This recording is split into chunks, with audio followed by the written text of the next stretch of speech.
রাজ্য রাজনীতির পারদ চলছে, সামনে বিধানসভা নির্বাচন, তার মধ্যেই চলছে হুমকি হুঁশিয়ারি।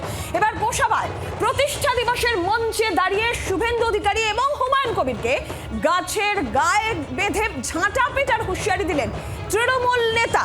গোসাবায় ঝাঁটা পেটা করার নিদান দিচ্ছেন তৃণমূল নেতা শুভেন্দু অধিকারী এবং হুমায়ুন কবিরকে গাছে বেঁধে ঝাঁটা পেটা করা হবে, এই হুঁশিয়ারি দিলেন তৃণমূল নেতা প্রতিষ্ঠা দিবসের মঞ্চে দাঁড়িয়ে। এই হুঁশিয়ারি বিরোধী দলনেতাকে হুঁশিয়ারি হুমায়ুন কবিরকে। এরা মানুষের সুবিধা অসুবিধা থাকে না, শুধু একটাই থাকে।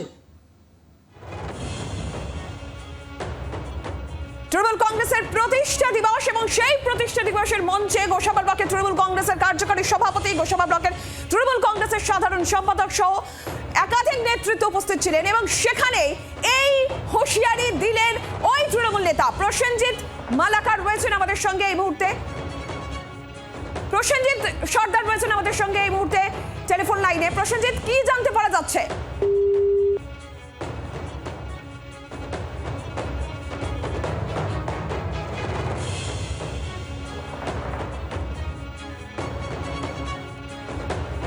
রাজ্য রাজনীতির পারদ চলছে, হুমকি পাল্টা হুমকি, আর এবার তৃণমূল নেতা বিরোধী দলনেতাকে এবং সাসপেন্ডেড তৃণমূল বিধায়ক হুমায়ুন কবির তাকে একেবারে গাছে বেঁধে ঝাঁটা পেটা করার নিদান দিচ্ছেন প্রতিষ্ঠা দিবসের মঞ্চ এবং সেই মঞ্চ থেকেই তৃণমূল নেতার এই হুঁশিয়ারি। তৃণমূল কংগ্রেসের ডাকে পাঠানখালী বাজারে তৃণমূল কংগ্রেসের প্রতিষ্ঠা দিবস ছিল এবং সেই মঞ্চ থেকে এই হুঁশিয়ারি তৃণমূল নেতা, শুনুন। আগে নিজের বুথগুলো বাঁচাও, আগে নিজের অঞ্চলগুলো বাঁচাও, তারপর ব্লকের নেতা হওয়ার ভাবনা চিন্তা ভাবনা করো। আর খুব পরিষ্কার কথা, কারণ হলো আগামী 26 সালে এই রকম নেতাদের যদি আমরা আনাগোনা দেখি, আমি আবারও বলছি, কোনো না কোনো অঞ্চলে গাছের গায়ে বেঁধে পেটাবো যারা তৃণমূল কংগ্রেসটাকে ক্ষতি করতে চাইছে।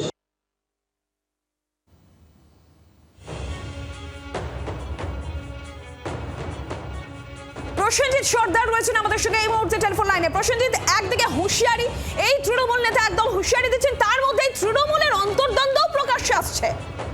দেখো, এই অন্তর্দ্বন্দ্ব তোমাকে প্রথমে বলে রাখবো যে গোসাবায় কিন্তু কোনোভাবেই মিটছে না এবং সেখানে বিধায়ক ভাটছে যে জেলা পরিষদ সদস্য আছে অনিমেষ মণ্ডল, মূলত এই দুজনের মধ্যে কিন্তু একটা মানে বলে মত পার্থক্য বা গোষ্ঠী কন্দল কিন্তু লেগেই আছে।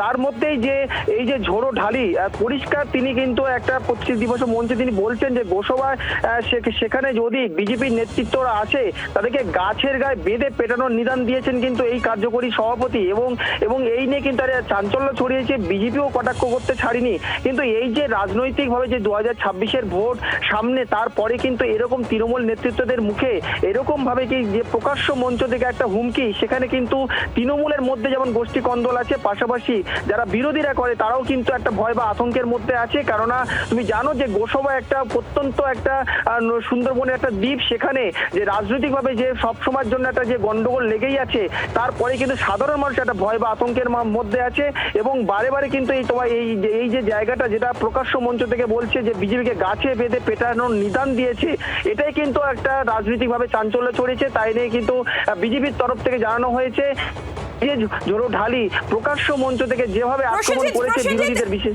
হুমায়ুন কবিরের নাম কি নিয়েছেন এই যে ঝোড়ো ঢালি? একদমই তাই, হুমায়ুন কবিরকেও কিন্তু ছাড় দেননি।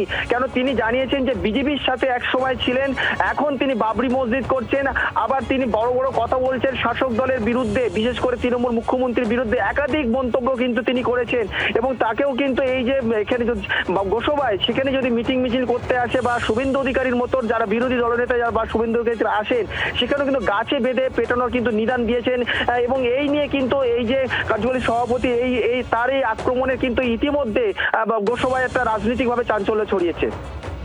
প্রসেনজিৎ, ধন্যবাদ।